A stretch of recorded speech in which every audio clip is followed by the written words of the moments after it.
بدعت گمراہی ہے. اگر ایسا کہیں تو یاد رکھ لیں، کیونکہ قرآن کا اِنَّا أَنزَلْنَاهُ فِي لَيْلَةٍ مُبَارَكَةٍ، بے شک اس ذکر کو ہم نے اس متبارک والی رات میں نازل فرمایا. وَإِنَّا كُنَّا مُنذِرِينَ، اور ہم ہی ڈرانے والے ہیں. اللہ تعالیٰ فرما رہا ہے. قرآن سے دلیل چاہتے ہو سورہ مزمل پڑھ لیجیے. یا ایھا المزمل قم الليل الا قليلا نصفه او انقص منه قليلا او زد عليه ورتل القرآن ترتیلا. پھر سورہ مدثر پڑھ لو. یا ایھا المدثر ربک فکبر وثیابک فطہر.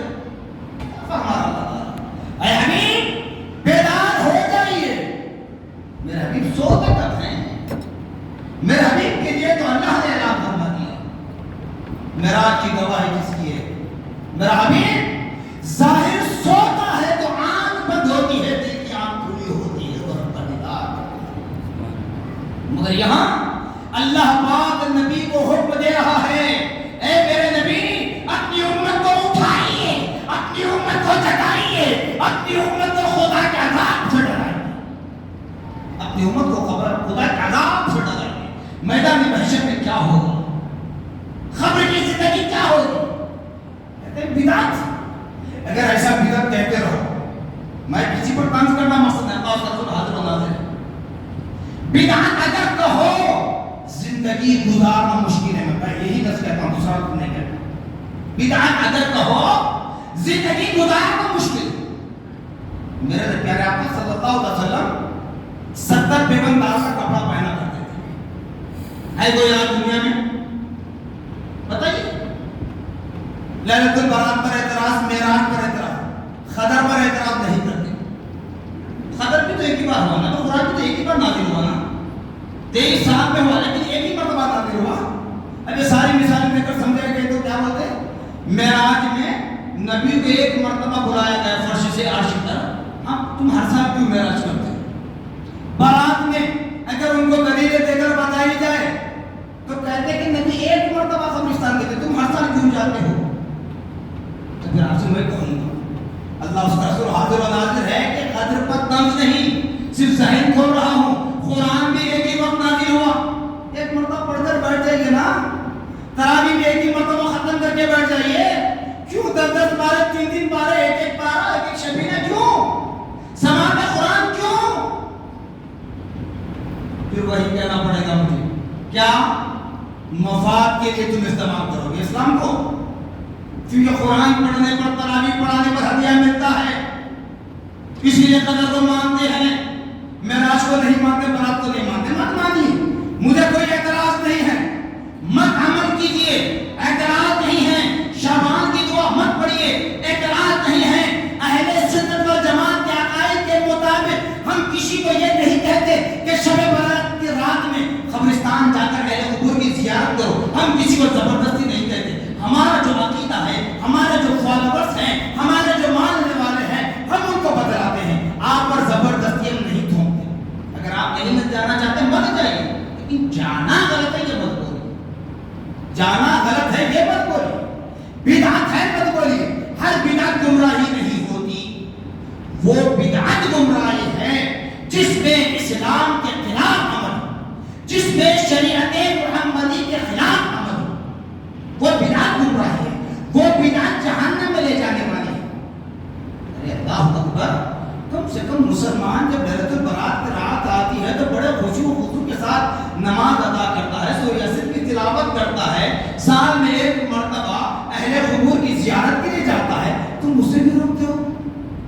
جی، اہل قبور کی زیارت سے روکا جاتا ہے. غلط کام کیا ہے بتائیے؟ اہل قبور کی زیارت کے لیے خود پیارے آقا صلی اللہ علیہ وسلم نے حکم دیا. نہ صرف زبان سے حکم دیا بلکہ پریکٹیکل طور پر عمل کر کے بتایا جاتا ہے کہ ماں عائشہ صدیقہ رضی اللہ تعالی عنہا کے حجرے میں جانے کی باری تھی. آج کی رات شعبان کی 15ویں شب ام المؤمنین حضرت عائشہ صدیقہ رضی اللہ تعالی عنہا کے حجرے میں جانے کی باری تھی. جب ماں عائشہ صدیقہ رضی اللہ تعالی عنہا نے پیارے آقا کو اپنے حجرے میں نہیں پایا، دیگر ازواج مطہرات کے دروازے کو کھٹکھٹایا. سب ہونے یہی کہا کہ پیارے آقا صلی اللہ علیہ وسلم یہاں نہیں ہیں.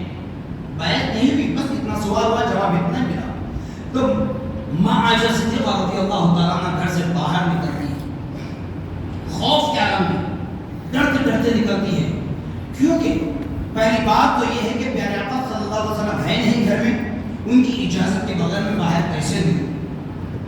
دوسرا خوف یہ طاری تھا کہ میرے پیارے آقا صلی اللہ علیہ وسلم کے ساتھ کہیں دشمنوں نے حملہ تو نہیں کیا۔ اس خوف کے عالم میں جب وہ نکلی تو کیا دیکھتے ہیں کہ پیارے آقا صلی اللہ علیہ وسلم جنت البقیع کے قبرستان میں کھڑے رہ کر دعا کر رہے ہیں۔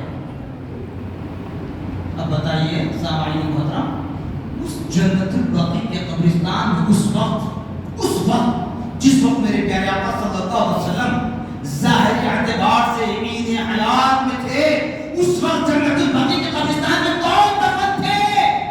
بتائیے کون دفن تھے؟ کوئی اور نہیں، صحابہ کرام رضوان اللہ علیہم اجمعین دفن تھے، جن کے لیے قرآن کہہ رہا ہے رضی اللہ عنہ ورضوا عنہ، اللہ ان سے راضی ہے، انہوں نے اللہ کو راضی کر لیا۔